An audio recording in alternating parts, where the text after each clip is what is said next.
and it wasn't coming out right, and he kept trying to pass me the banjo, and it's like a 5-string banjo, 4 here, a peg up here. And the like, what were they smoking when they invented that? Like,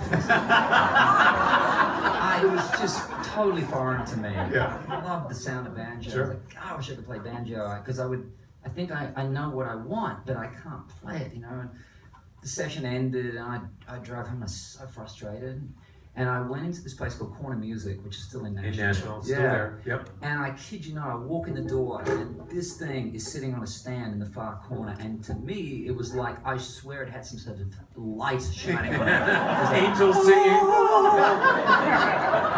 No, a 6-string. And I remember thinking, I hope it's tuned like a guitar. It was just like the best feeling.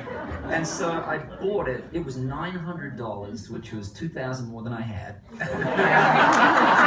took it back to the studio. I'm not kidding. And I put it on the song that we're working on, and it was literally like the missing piece, And the song just kind of clicked, and everyone kind of went, "Oh, it really works." Yeah. And then we put on another song, and it ended up all over the Ranch record. So when I came to make my record in 1999 with Matt Rawlings, it was a natural that I was going to take this in to the session, because I write a lot on it with this and a drum machine, usually. Right. Yeah. But I mean, the amazing thing about this track, and then I'm going to get out of the way and let you guys kind of go through it a little bit, is there's this beat, and then this thing comes in, and it's killer. Yeah, and it tends to sort of drive itself with what it wants to play. If Nathan's got a little groove there, we've got that. So if that's the basic feel to what's going on, which is what happened, then it's just you pick up the ganjo and you try and figure something to play too. And I don't know why this came out, but it's kind of like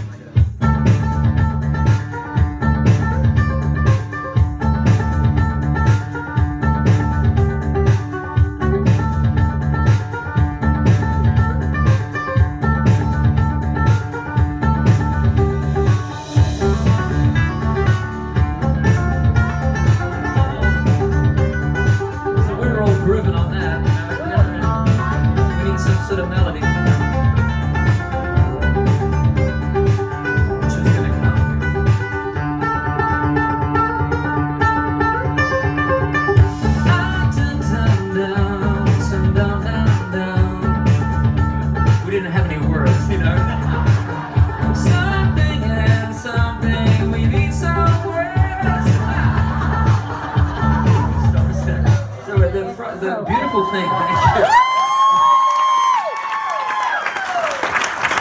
See, it doesn't all come out fully formed, by the way. No, we don't, do we?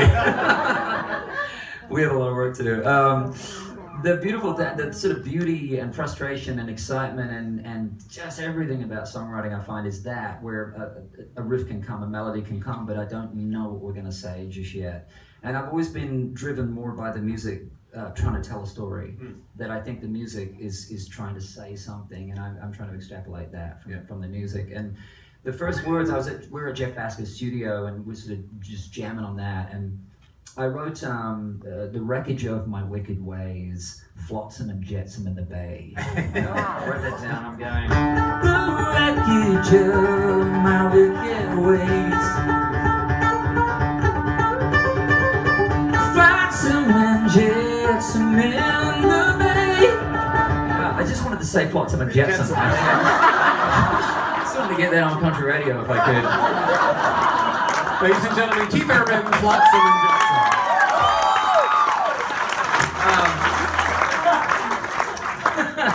So Jeff was like, yeah, let's go for it. I was like, maybe a little esoteric, but so we just kind of kept writing, and the next lines were, I won't live with regret, carpe diem is the secret, and it was like, okay, well then what is the song about? It's not really about the past and coming to terms with that. It's really more about being in the moment, the brevity of time, and so we didn't really do any lyric. I just got the track. We had the track, just basically that. And I just would drive around in the car listening to that over and over again and singing that melody, and frustrated no lyric comes. Then we end up in London. Nick was doing a play in London, so we were in London. And I was on my bicycle going around Hyde Park, and I've got the thing cranked up in my ears. I'm like trying to think of something. And I came back, and I'm like, we were talking about the image of a child held up, sort of in birth and everything. And so we wrote down, a child held up in the sky. To sunset youth we say goodbye. And it felt more like this is what the song's about. Mm-hmm. So then it became that. Gone Tomorrow, Here Today was the original twist and everything. Because Here Today, Gone Tomorrow, so it's a bit sort of it's not apathetic, but it's certainly it's not really positive. Right.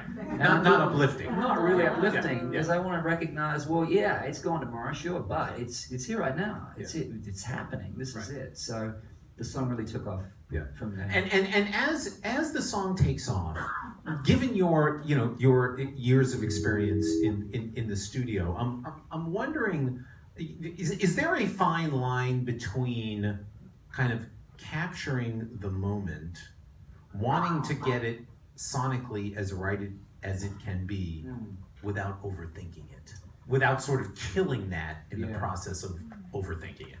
Part of the thing about working with people who I really admire is that constant balance between somebody like Jeff, who's an extraordinarily gifted guy, as is Tyler, two guys I wrote this and produced this with. They've got a certain idea. Of course, we all have an idea of what this thing should be and how it should sound. And I found as we went along, I was a bit at odds with the way they heard this song. And I think Jeff was leaning more into sort of a analog vinyl fat thing. And I was wanting it more in a sort of a treble horn, sharp, defined, can't quite, words. I love the work he did with Yes and Seal. Sure. And I wanted that kind of very sharp and crafted kind of record making. And Jeff was more sort of loose and cool and fatter sounding and everything. So I found myself wanting to fight that, and then going, why am I working with him if I'm going to fight his idea? There's the whole point. Do you have to remind yourself of that? I mean, it's at some point, because obviously, ultimately, you can make the decision. I mean, it's your record. You can say we can go this way or that way, and it's interesting for someone at your point in your career to kind of sit back and say, well, wait a minute, I'm working with this person for a very specific reason, and I need to remember that. Yeah, and he was very much about minimalism. He wanted it very minimal. He kept talking about sort of early hip hop records that were just very minimal. There wasn't a lot on them. Kind of have your drums, your bass, and then just a little bit the vocal, and then just a few little things. You don't need much. Just keep it real lean and mean. And so I kept leaning into that and going with that. Because again, if I'm operating on what I want to do, I'm probably operating from a slightly more comfortable place, and he's trying to pull me to this other place. So do you like that? When someone challenges you a little bit and says, let's go to the place where you don't go generally. Yeah, there's another kid on the record called Johnny Price, and he had some production ideas too, and I would say what I didn't like about it, and he'd say, can I fight with you for a second on this? I like the way he asked for permission. Yeah, no, he's very diplomatic. Yeah. He would use that phrase, can I fight with you for a second on this? And then he would go with why he thought that worked, and I'd be like, right, but what I think is, and he'd go, but can you fight with me 1 second on this? I love that. I work really well with that. That's great. That's great. So a couple of fairly unusual things about this record, which kind of leads us into